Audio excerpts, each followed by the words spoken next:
శక్తిగా మారే ఆ నిత్యలోకంలో శరణాగతి బలంగా వికసించే ఆ క్షణంలో ధర్మాన్ని కాపాడే మహావీరుడు అవతరిస్తాడు.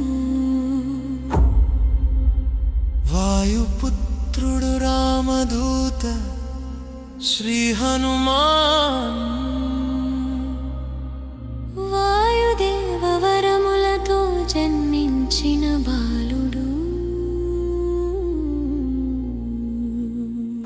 దివ్య తేజస్సుతో వెలిగిన వీరుడు, గగనంలో తేలుతూ దేవతల చూపుల్లో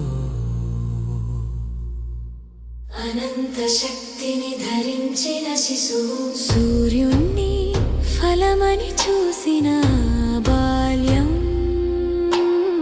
ఆకాశాన్నే దాటిన ధైర్యం, భయమెరుగని పవన కుమార, నీలీలలే లోకానికి మార్గం. రామ రామ జయ రామ, నీ నామమే మా శ్వాస, హనుమా మహావీర, భక్తికి నీవే ఆశ. అరణ్యంలో నిలిచిన నీలవర్ణుడు,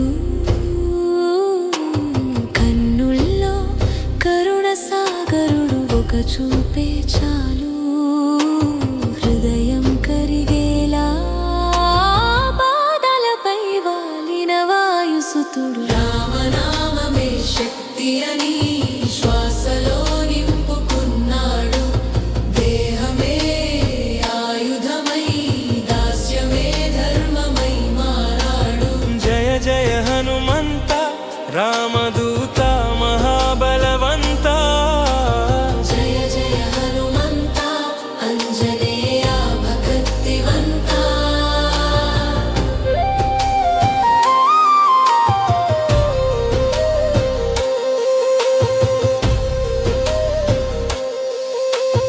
అంతులేని సముద్రం ముందున్న రామనామమే రెక్కలయ్యింది, విశాల రూపం ధరించి లంకను దాటి లీలా చూపింది.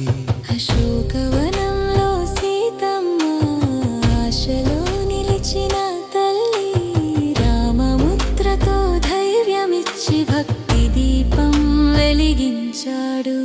సీతారామ సీతారామ, నీ నామమే సంజీవని, హనుమా హనుమా లోకానికి నీవే రక్షణి. బంధనాల్లోను చిరునవ్వే అగ్ని కూడా భక్తిని తాకలేదు, పుంజుకొన్న కోపమే ధర్మమై లంకను కంపించింది. అగ్నిలీలలో దైవ శక్తి, అసురుల గర్వం కూలిపోయింది, విజయం ముందే వ్రాయబడింది, రామనామమే కారణమైంది. లక్ష్మణుడి శ్వాస కోసం పర్వతాన్నే ఎత్తిన భక్తి, శక్తి కాదు అది, అహంకారం కాదు, శరణగతికి రూపమే అది. నక్షత్రాల